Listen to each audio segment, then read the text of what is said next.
पनागर में बुधवार को किसानों ने विशाल ट्रैक्टर रैली निकाली, जिसमें करीब 5 किलोमीटर तक लंबा जाम लगा रहा। इस दौरान किसानों ने तहसील कार्यालय का घेराव किया। दरअसल किसानों ने 8 सूत्री मांगों को लेकर प्रदर्शन किया है और जमकर नारेबाजी की। साथ ही 8 सूत्री मांगों का ज्ञापन सौंपते हुए चेतावनी दी है कि अगर जल्द ही समाधान नहीं हुआ तो उग्र आंदोलन किया जाएगा। सरकार जो है, जैसा कि आप सबको मालूम है, विगत लगभग 1 माह हो गए पराली समस्या जो है पूरे जिले में, पूरे प्रदेश में एक बड़ी समस्या उभर कर आई है।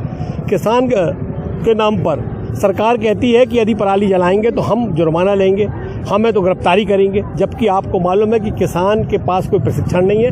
किसान अपनी दूसरी फसल के लिए, बोनी के लिए क्या करे, तो उसको पराली जलाना मजबूरी है उसकी। और शासन कहती है कि हम कानूनी कार्रवाई करेंगे। तो हम दावे से कह रहे हैं इस मंच के माध्यम से, आपके माध्यम से, कि सरकार उनको प्रशिक्षण देती। 1 साल पहले से, पिछले साल भी ये बात हुई थी, तो शायद अभी तक हमारी समस्या का समाधान हो जाता। लेकिन यदि सरकार जबरन हमको परेशान करेगी, पराली नहीं जलाने देगी, तो हम निश्चित रूप से पराली जलाएंगे, गिरफ्तारी देंगे। और किसानों को आह्वान करते हैं कि आप बिल्कुल चिंता ना करें, किसी गिरफ्तारी की चिंता ना करें। आप तो अपनी बोनी के लिए, क्योंकि पहले पेट है, तो आपको पराली जलाएं और फसल बोएं। धन्यवाद। जिस तरह से डराया जा रहा है, धमकाया जा रहा है, एक तो किसान के ऊपर बेमौसम बारिश परेशान कर रही, किसान की पूरी धान खेत में डली है, पूरा मक्का खेत में डला है, और किसानों को ये सरकार धमका रही है, डरा रही है। क्या कह रही है?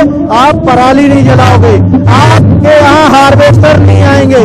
आपके यहाँ कौन से हार्वेस्टर आएंगे जो अडानी और अंबानी कहेंगे?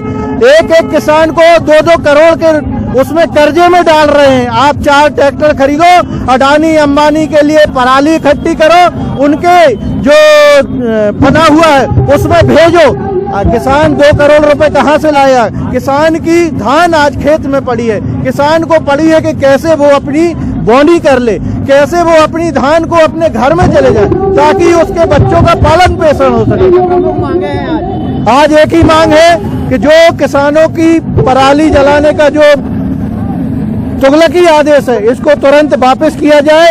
किसानों के मान सम्मान के लिए कलेक्टर और यहाँ का मुख्यमंत्री, जो अपने आप को कहता है कि मैं किसान का बेटा हूँ, जो अपने आप को कहता है मैं मजदूर का बेटा हूँ, उसको किसानों का दर्द समझना चाहिए, उसको मजदूरों का दर्द समझना चाहिए, और ये तुगलकी आदेश को तुरंत वापस लेना चाहिए।